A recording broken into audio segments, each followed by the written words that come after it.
Hello everyone. तो कैसे हैं आप लोग और कैसे चल रही है आपकी क्लास 12 की तैयारी।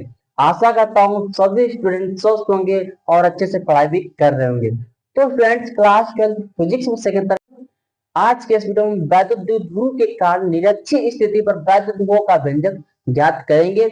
और मैं आप सभी को क्रम से फिजिक्स के सभी टॉपिक को प्रोवाइड करा रहा हूँ।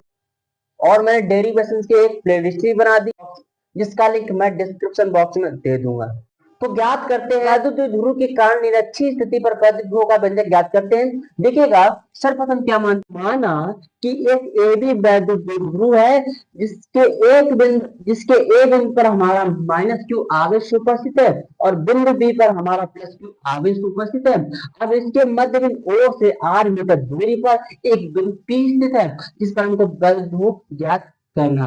तो हम सर्वप्रथम प्रत्येक आवेश बिंदु पी पर वैद्युत ध्रुव ज्ञात कर लेते हैं। तो हम सर्वप्रथम क्या करते हैं, प्लस क्यू आवेश कण बिंदु पी पर वैद्युत ध्रुव ज्ञात करते हैं। ठीक है, तो यहां हम लिखेंगे क्या, धन आवेश धन आवेश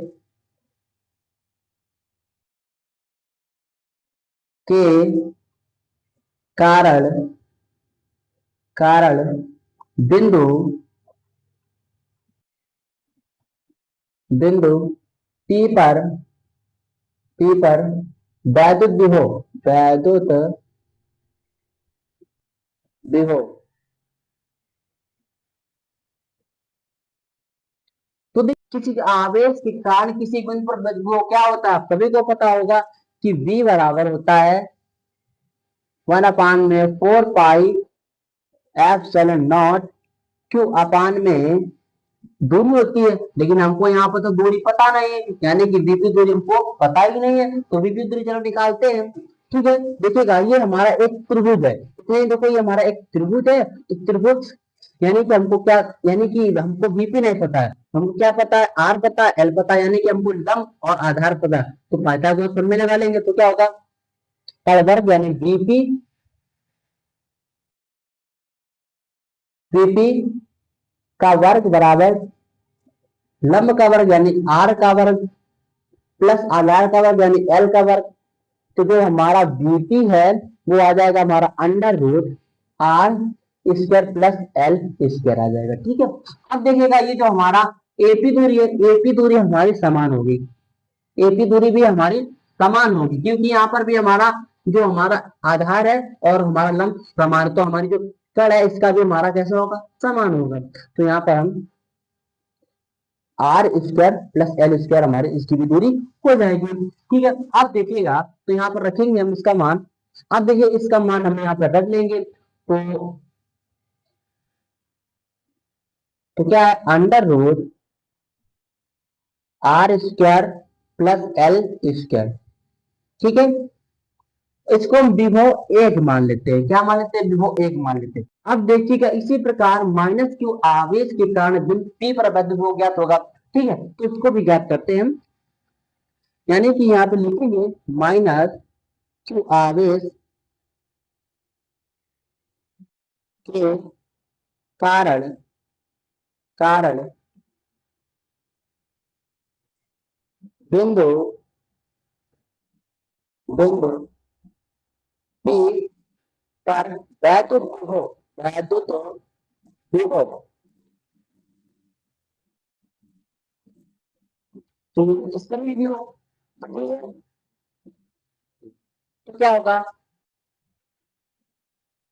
v बराबर 1/4 pi epsilon nought Q upon में दूरी क्या है, under root R square plus L square.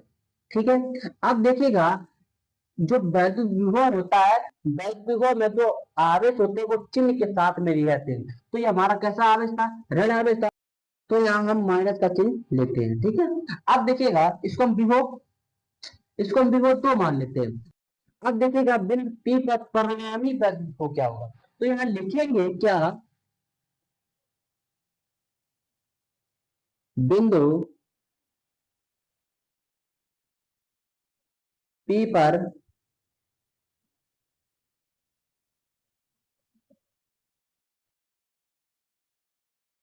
परिणामी विभव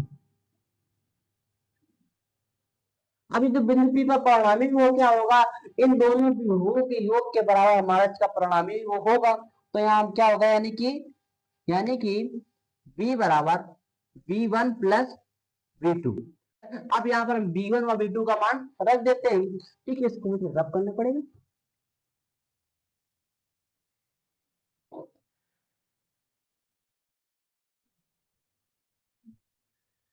ठीक है, तो यहाँ हम b बराबर क्या है, v1 का मान रखेंगे, वो क्या है 1/4 pi epsilon nought Q upon में दूरी कितनी है √r square plus L square. ठीक है प्लस v2 का मान देखना है 1/4 pi epsilon nought Q upon में √r square plus L square. ठीक है, लेकिन यहाँ पे जो हमारा आवेश है वो माइनस का, कैसा है, माइनस का है, माइनस का। ठीक है, अब देखिएगा ये जो माइनस है और ये प्लस, ये जब आपस में इसका गुणा कराएंगे तो क्या हो जाएगा, माइनस प्लस माइनस होता है। तो यानी कि जो b बराबर है हमारा क्या प्राप्त होगा, b बराबर क्या प्राप्त होगा 1/4 pi epsilon nought Q upon में r square plus L square minus 1/4 pi epsilon not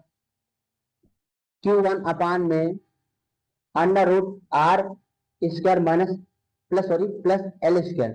ठीक है, अब दोनों हमारे समान है तो यानी घट गया कैसा होगा, जीरो हो जाएगा। तो यानी जो वैल्यू होगा हमारा क्या होगा, हमको प्राप्त जीरो प्राप्त होगा, क्या होगा, शून्य प्राप्त होगा। तो यानी ये कह सकते वैद्युत ध्रुव के कारण निरक्षी स्थिति पर जो वैद्युत ध्रुव है वो हमारा शून्य होता है, परंतु जो वैद्युत क्षेत्र की तीव्रता होती है वो शून्य नहीं प्राप्त होती है। ठीक है, तो वैद्युत विभव जो होता है वो को शून्य प्राप्त होता है, लेकिन अच्छी स्थिति पर हमको वैद्युत विभव शून्य नहीं प्राप्त होता है। ठीक है, तो ये डेरिवेशन इतना इंपॉर्टेंट नहीं था, लेकिन मैं आप सभी को क्रम से टॉपिक प्रोवाइड करा रहा हूँ, इसीलिए मैं आप सभी को इसको भी डिस्कस करा दिया। ठीक है, और यदि ये वीडियो पसंद आया तो इसे लाइक जरूर कर लीजिए, चैनल पर नए हैं तो सब्सक्राइब जरूर कर लीजिए, और मिलते हैं अगले नेक्स्ट वीडियो में, तब तक जय हिंद, वंदे मातरम।